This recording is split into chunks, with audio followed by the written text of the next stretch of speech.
we have enough now to prove the Heine Borel theorem and compactness in the reals.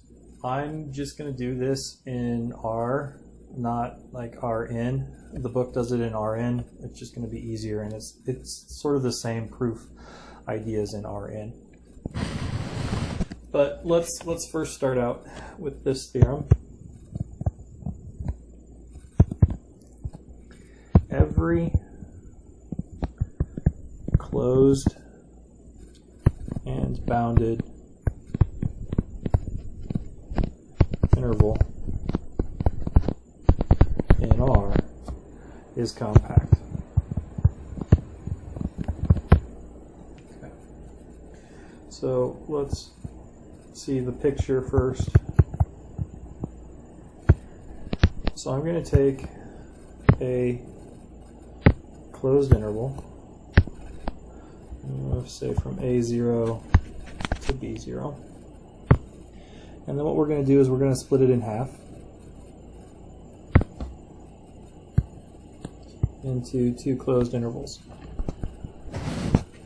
If I have an open cover, say O alpha is an open cover,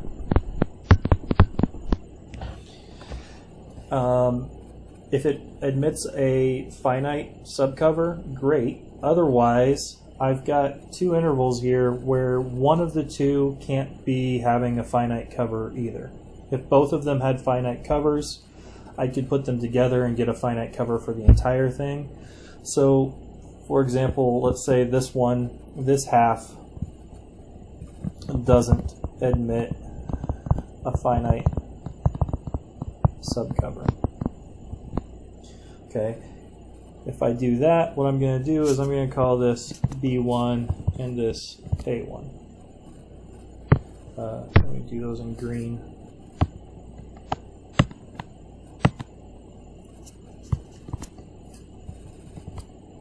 And so this interval here is going to be I1.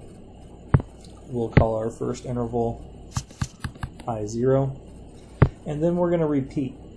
I1 doesn't have a finite subcover, so we'll repeat. We'll split this in half. And one of these two intervals, maybe this guy, doesn't have a finite subcover, so we'll call it I2. And this will be A2 to B2. And then we'll repeat it again and again, and we'll keep making smaller and smaller intervals. Maybe it's this one this time, I3, so this is A3 and B3, and we keep breaking this down into smaller and smaller intervals, each of which does not have a finite subcover. Okay. And then eventually we're going to get a contradiction, because if I take this infinite sequence of intervals, I0 containing I1, containing I2, containing I3, and so on. We proved a theorem in the last video that this has a non-empty intersection. So there's this point in here with x inside the interval, or the intersection of these intervals. We'll call this guy x. And if I break these down small enough, since O alpha is an open cover, x has to be in O alpha for some alpha. Okay. X is in O alpha for some alpha. So O alpha covers x. That means I've got some wiggle room on the right, I've got some wiggle room on the left, I've got this neighborhood. We'll call this in epsilon around x. And this neighborhood has positive length.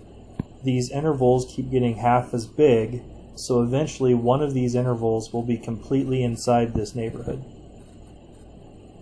And that's going to give me my contradiction, because if it's completely inside this neighborhood, then O alpha is a finite subcover for that interval. By construction, the interval did not have a finite subcover, so I've got a contradiction there. I must not have had an infinite subcover to start with. I must have been able to find a finite subcover to start with. Okay, so that's kind of a technical proof. Lots of moving parts, lots of things going on. But let's see if we can write down what's happening mathematically. Okay, so we're going to let, here's the proof, we're going to let I0 be the interval from A0 to B0, be the original interval.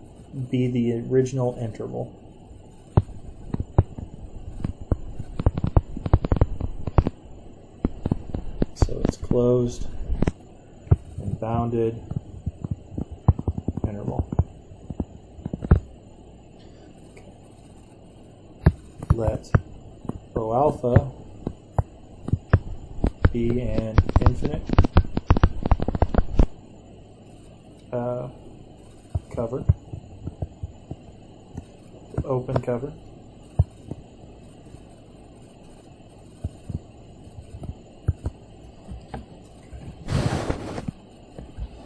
And then we're going to suppose to get a contradiction.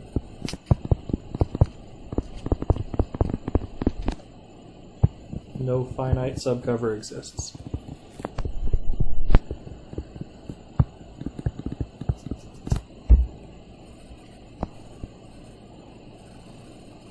Then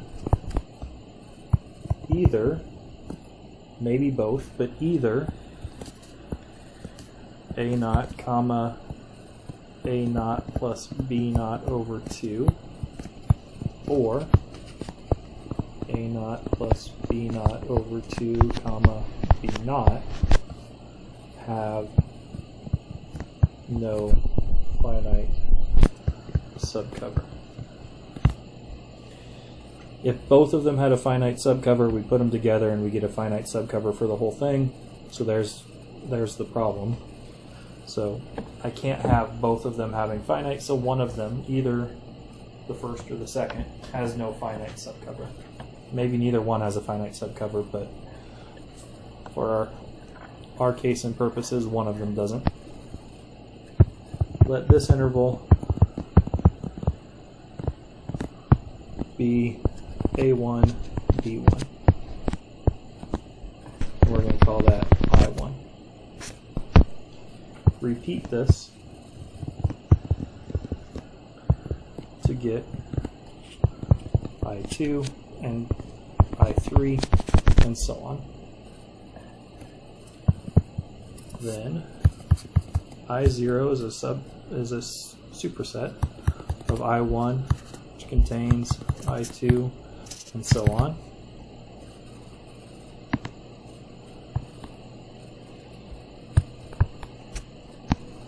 By our video yesterday, or maybe not yesterday, but our last video,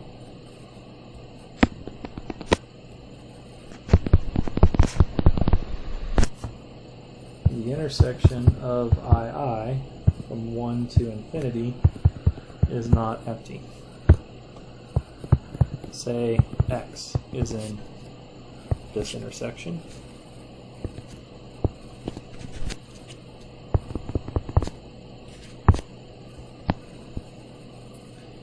And let O alpha contain X. Since O alpha is open, there exists epsilon bigger than 0 with the neighborhood of size epsilon around X contained in O alpha. So there's some room about X that's in a single cover. Now, the length of each II is equal to B minus A over 2 to the I. Right? And since epsilon is bigger than 0, there is a I such that 2 to the I times epsilon is bigger than b minus a.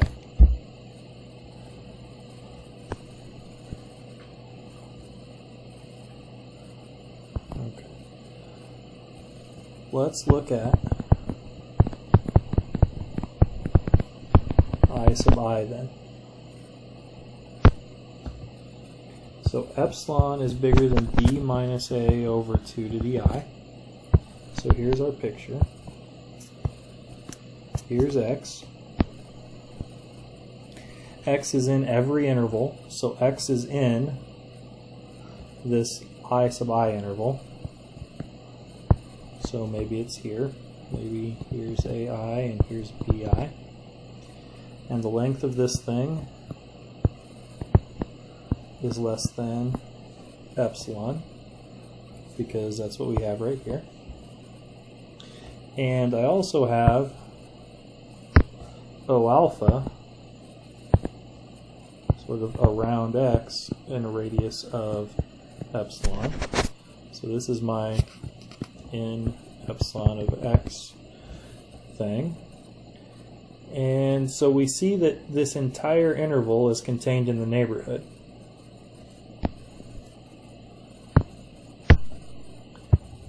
Making I sub I contained in epsilon of x, which is contained in O alpha. So O alpha by itself is a finite subcover of II, a contradiction.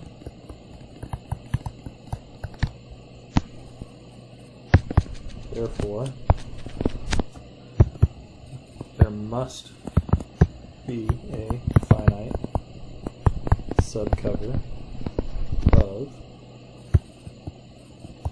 A naught, B naught, which is what we're meant to prove. Okay, that got a little technical. I didn't go through all of the technical details showing that this interval is completely contained in the neighborhood, but if you want to as an exercise, you can go through that sort of and mess around with distances. Why does BI have to be less than x plus epsilon? Why does AI have to be bigger than x minus epsilon? Those would be the two things that you'd have to prove to show that that interval is completely inside the neighborhood. Okay.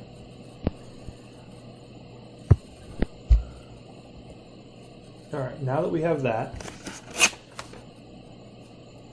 we can actually go straight to our Heine Borel theorem now. So Heine Borel.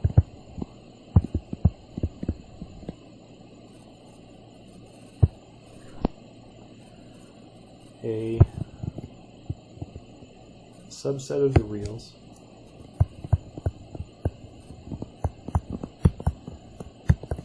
is compact if and only if it is closed and bounded. Okay. So compact sets in the reals are really nice. They're closed and they're bounded. They're finite and they're closed. That makes them very easy to work with, and it makes it easy to find a compact set. So let's go with the direction that we're going to start with a closed and bounded set and see that it's compact. So the first direction we're going to prove is the backwards direction. Assume E subset of R is closed and bounded. Okay. Then E is contained in negative m to m for some m in the natural numbers, for example. It could just be a real. But it's inside of some interval because it's bounded. We just proved, not a minute ago, that this interval is compact.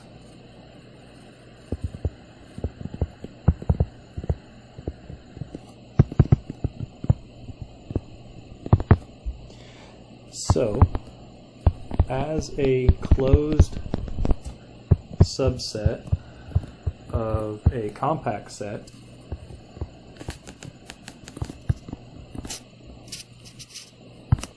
E is also compact. Okay, that direction's not so bad. This direction's not bad either. So, assume E is a compact subset of the reals.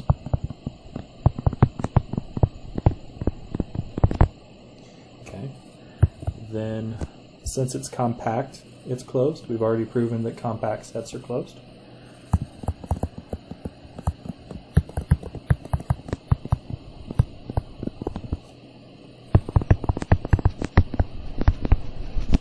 What we have to do is show it's bounded.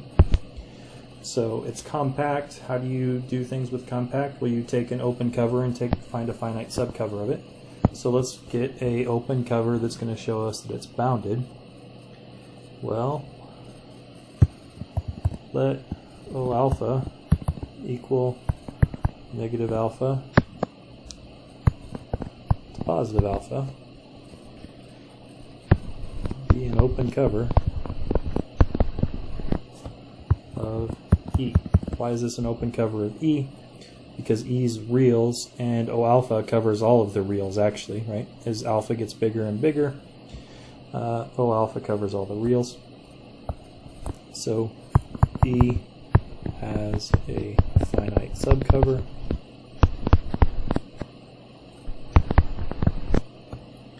Say alpha 1 union negative alpha 2, union dot dot dot, union negative alpha n, and let M be the maximum for these alpha i's. Then E is bounded by negative M.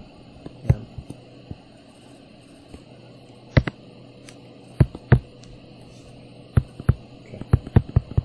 So Heine Borel states the only compact subsets of the reals are the ones that are closed and bounded, and any closed and bounded set is compact. Kind of nice.